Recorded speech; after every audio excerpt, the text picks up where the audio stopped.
Hello friends, तो आज के इस वीडियो में मैं 2020 में रिलीज होने वाला एक romantic drama film ammonite movie की स्टोरी एक्सप्लेन करने वाली हूँ। इस मूवी को IMDb से 6.5 रेटिंग्स मिले हैं और 82% लोगों ने इस मूवी को लाइक भी किया है और इस मूवी को डायरेक्ट किया है फ्रांसिस ली ने। तो लेट्स रोल द इंट्रो।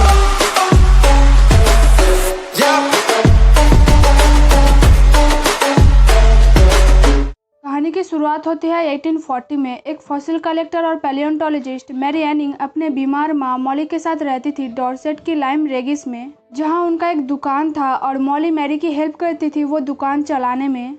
लेकिन फिर भी वो दोनों इतना पैसा नहीं कमा पाते थे जिससे उनका गुजारा हो सके। तो मैरी रोज सुबह बीच पर जाती थी उसके शव के लिए फॉसिल ढूंढने, लेकिन वहाँ उसे सिर्फ छोटे छोटे एमोनाइट्स ही मिलते थे और वो एमोनाइट्स लेके जब वो घर वापस आती थी तो वो उसके माँ को हेल्प करती थी 8 मूर्तियों को साफ और पॉलिश करने में। एक दिन एक जियोलॉजिस्ट रॉडरिक मार्चेसन मैरी के शॉप में आता है अपनी बीवी शार्लेट मार्चेसन के साथ, और वहाँ वो मैरी को बताता है कि वो उसे एडमायर करता है उसके कामों के लिए। फिर वो मैरी को कहता है फॉसिल ढूंढने में उसको गाइड करने के लिए, जिसके लिए मैरी मना कर देती है।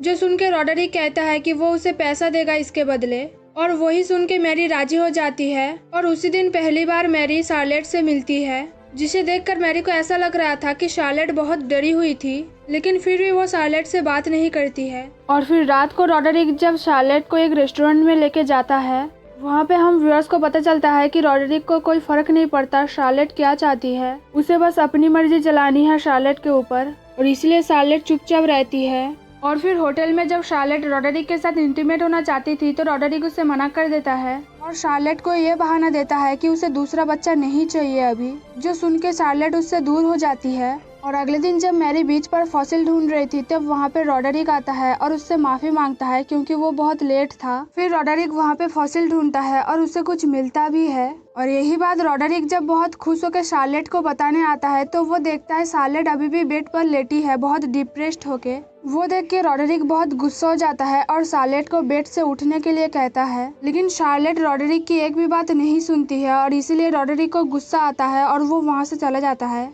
कहानी में आगे रॉडरिक मैरी के पास जाता है और एक फॉसिल खरीदता है। फिर वो बहुत इमोशनल होकर मैरी को बताता है कि उसकी बीवी को यहाँ पे ठीक होने के लिए भेजा गया है, लेकिन शार्लेट कहीं जा ही नहीं रही है। और इसीलिए रॉडरिक कहता है मैरी को शार्लेट को अपने साथ बीच पर ले जाने के लिए, क्योंकि उसे बीच की एयर की जरूरत है। और साथ ही में रॉडरिक मैरी को 6 वीक तक उसकी टेक केयर करने के लिए बोलता है, क्योंकि रॉडरिक यूरोप जा रहा है एक एक्सपीडिशन के लिए। और ये सुन के मैरी मना कर देती है, लेकिन फिर जब रॉडरिक कहता है कि इसके बदले मैरी को वो पैसा देगा, वो सुन के मैरी राजी हो जाती है क्योंकि उसे पैसों की जरूरत थी। तो कहानी में आगे शार्लेट मैरी के साथ बीच पर जाती है जहाँ मैरी उसके साथ रूडली बिहेव करती है, तो शार्लेट वहाँ से चली जाती है। फिर उसके बाद शार्लेट जाती है समुद्र में नहाने के लिए, जो कि उसके रिहेबिलिटेशन के लिए था, लेकिन वहाँ पर वो बहुत ज्यादा डर जाती है और वहाँ पे गिर भी जाती है। और अगले दिन सुबह जब शार्लेट मैरी के शॉप में आती है तो वो वहाँ पे बेहोश होकर गिर जाती है। तो मैरी उसे डॉक्टर लिवर्सन के पास लेके जाती है, जो शार्लेट को देख के बताते हैं कि उसको हाई फीवर है और इसीलिए उसे बेड रेस्ट करने की जरूरत है। फिर डॉक्टर लिवर्सन मैरी को उसकी नर्स बनने के लिए बोलते हैं, जो सुन के मैरी मना कर देती है क्योंकि मैरी शार्लेट की कुछ नहीं लगती है। लेकिन फिर डॉक्टर लिवर्सन मैरी को समझाते हैं, जिससे मैरी राजी हो जाती है उसकी देखभाल करने के लिए। फिर मैरी शार्लेट को उसके घर लेके जाती है और वहाँ पे उसकी देखभाल करती है। लेकिन यह मॉली को पसंद नहीं था, क्योंकि अगर शार्लेट वहाँ पे रहती तो ज्यादा पैसे खर्च होते और उनके पास उतना ज्यादा पैसा था ही नहीं, और इसलिए वो मैरी को मना करती है शार्लेट की देखभाल करने के लिए, लेकिन मैरी नहीं सुनती है।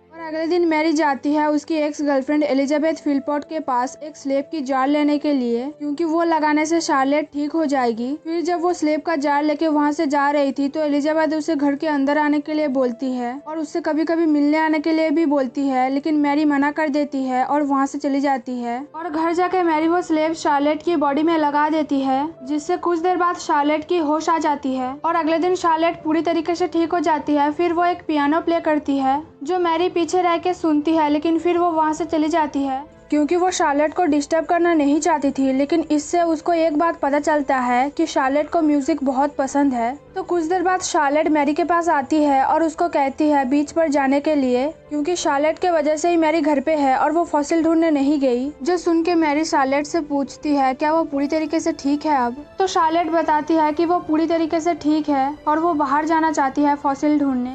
और और ये सुनने के बाद दोनों बीच पर जाते हैं फॉसिल ढूंढने के लिए, लेकिन वहाँ पे दोनों चुपचाप बैठे रहते हैं और एक दूसरे से बात भी नहीं करते हैं। फिर जब मैरी घर वापस आके घर का काम कर रही थी तब शार्लेट उसकी हेल्प करने की कोशिश करती है, लेकिन उससे वो काम हो नहीं पाता है, जो देखकर मैरी समझ जाती है कि शार्लेट वो काम नहीं कर सकती, लेकिन फिर भी वो उसे काम करने से मना नहीं करती है।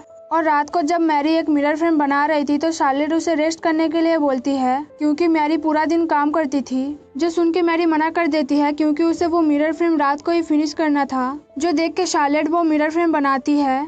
अब क्योंकि शार्लेट बहुत सैड थी क्योंकि उसका कोई बेबी नहीं था, इसलिए वो मैरी से पूछती है क्या उसका कोई बेबी है, जो सुन के मैरी बताती है कि उसके माँ मॉली के 10 बच्चे थे, लेकिन उनमें से 8 मर गए और वैसे भी मैरी को बहुत काम करना पड़ता है और इसीलिए उसे कोई बच्चा नहीं चाहिए। और ये सुन के शार्लेट चुप हो जाती है। और उसी दिन रात को दोनों पहली बार एक दूसरे के साथ बेड शेयर करते हैं। कहानी में आगे शार्लेट वो मिरर वॉल पर रख देती है और फिर वो 8 मूर्तियों को साफ करने बैठती है, लेकिन तभी वहाँ पे मॉली आ जाती है और शार्लेट के पास से वो सारी मूर्तियों को लेके कहीं और रख देती है और शार्लेट को उन मूर्तियों को छूने से मना करती है। और वहीं पे शार्लेट को पता चलता है कि मॉली उन 8 मूर्तियों को अपने बच्चे समझती है। फिलहाल मॉली शार्लेट को सुनाने वाली थी, लेकिन तभी वहाँ पे मैरी आ जाती है और वो उन दोनों से पूछती है कि वहाँ पे क्या हो रहा है, लेकिन कोई कुछ भी नहीं कहता है। कहानी में आगे डॉक्टर लिवर्सन मैरी के घर आते हैं और उसको इन्वाइट करते हैं एक म्यूजिकल इवनिंग के लिए, जो डॉक्टर लिवर्सन के घर होने वाला था।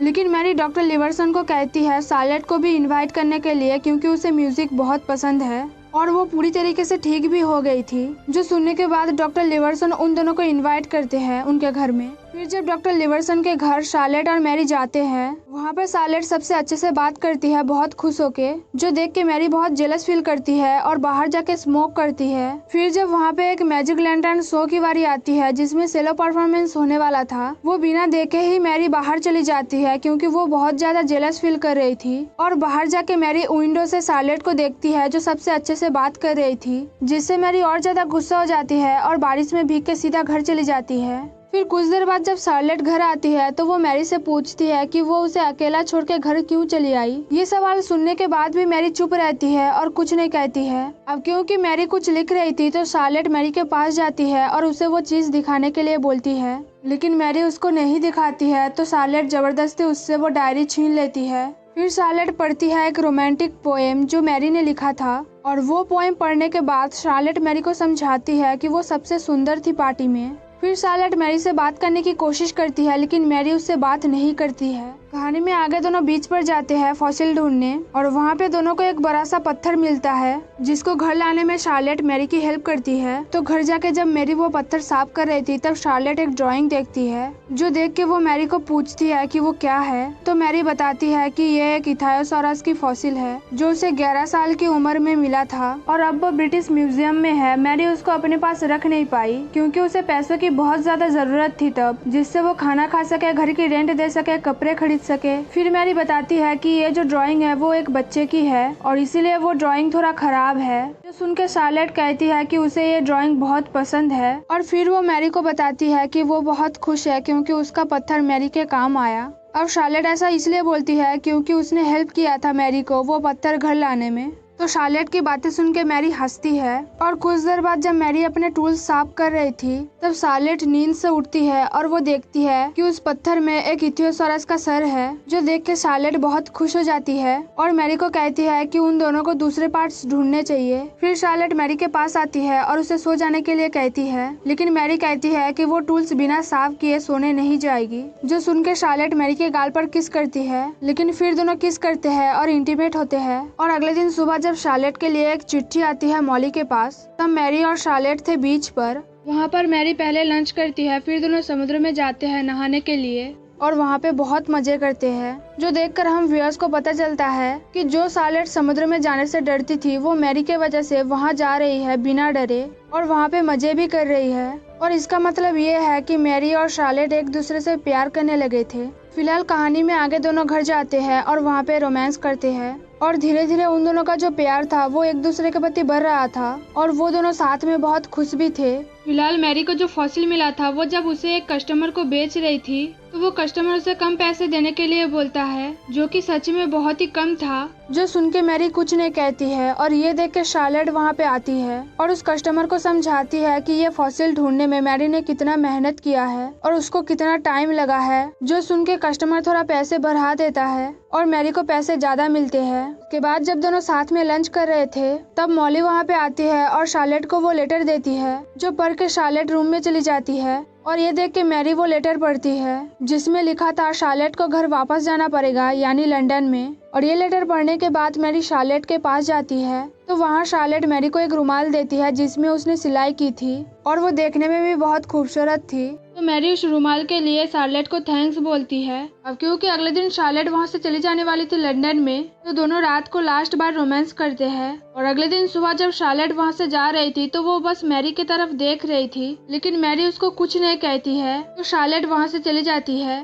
फिलहाल कुछ दिन बाद मॉली गिर जाती है और बहुत ज्यादा बीमार पड़ जाती है, तो मैरी रोज मॉली की सेवा करती है। लेकिन फिर एक दिन मॉली की मौत हो जाती है और मैरी अकेली हो जाती है और इसलिए एक दिन एलिजाबेथ आती है मैरी से बात करने के लिए और वो मैरी को समझाती है कि उसके अंदर जो दर्द है उसको बाहर निकालने के लिए और शार्लेट के साथ उसका जो रिश्ता है उसको भी कंटिन्यू करने के लिए, क्योंकि जब मैरी के पापा गुजर गए थे तब उसने एलिजाबेथ को छोड़ दिया था और इसीलिए एलिजाबेथ मैरी को समझाती है शार्लेट के साथ वही चीज ना करने के लिए।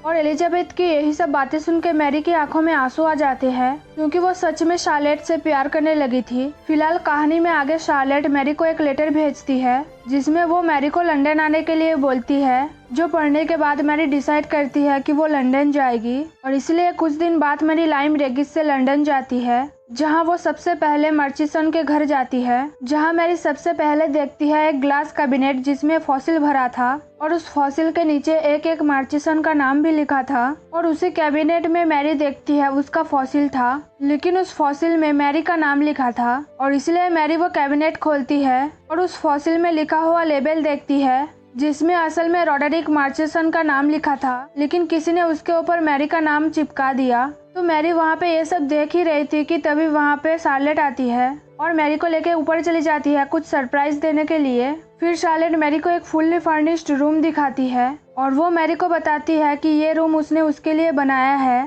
ताकि वो शार्लेट के साथ हमेशा के लिए यहाँ रह सके। और शार्लेट की यही बात सुन के मैरी बहुत ज्यादा गुस्सा हो जाती है क्योंकि वो अपना शॉप और अपना काम छोड़ के यहाँ पे शार्लेट के साथ नहीं रह सकती थी और इसी वजह से वो शार्लेट को बहुत सुनाती है, जो सुन के शार्लेट मैरी को समझाती है कि वो उसके साथ हमेशा के लिए रहना चाहती है और शार्लेट जैसे पहले रहती थी वैसा वो अब नहीं रहना चाहती है और वैसे भी उसका पति रॉडरिक काम में बिजी रहेगा तो वो दोनों साथ में वहाँ पर रह सकते हैं। तो शार्लेट की ये बात सुनकर भी मैरी बहुत ज्यादा गुस्सा हो जाती है और शार्लेट को कहती है कि अगर वो बता देती कि वो लंदन में इसलिए बुला रही है ताकि वो दोनों साथ में रह सके तो मैरी लंदन में कभी नहीं आती। फिर मैरी कहती है कि उसे सच में लगा था कि शार्लेट उसे प्यार करती है और वो भी शार्लेट को प्यार करती है, लेकिन अब मैरी को ऐसा लग रहा है कि शार्लेट उसे प्यार ही नहीं करती है। और मैरी की ये सब बात सुनकर शार्लेट बहुत सैड हो जाती है। फिर मैरी बताती है कि वो अब ब्रिटिश म्यूजियम में जाएगी और एक होटल में रहेगी और ये बोल के मैरी वहाँ से चली जाती है तो शार्लेट रोती रहती है। कहानी में आगे मैरी होटल के रूम में बैठ कर वो रुमाल देखती रहती है जो शार्लेट ने उसके लिए बनाया था और बहुत कुछ सोचती रहती है। फिर वहाँ से मैरी ब्रिटिश म्यूजियम जाती है जहाँ वो बहुत सारे पेंटिंग्स और स्कल्पचर्स देखती है। फिर मैरी को वो केस मिलता है जिसमें उसकी इथायोसॉरस था। तो मैरी जब उस केस के पास जाती है वो देखती है वहाँ पे उसका नाम तक नहीं है, लेकिन फिर भी वो उस इथायोसॉरस को देखती रहती है और तभी वहाँ पे शार्लेट आती है और दोनों ग्लास के अंदर से एक दूसरे को देखते रहते हैं और यहीं पे मूवी खत्म हो जाती है।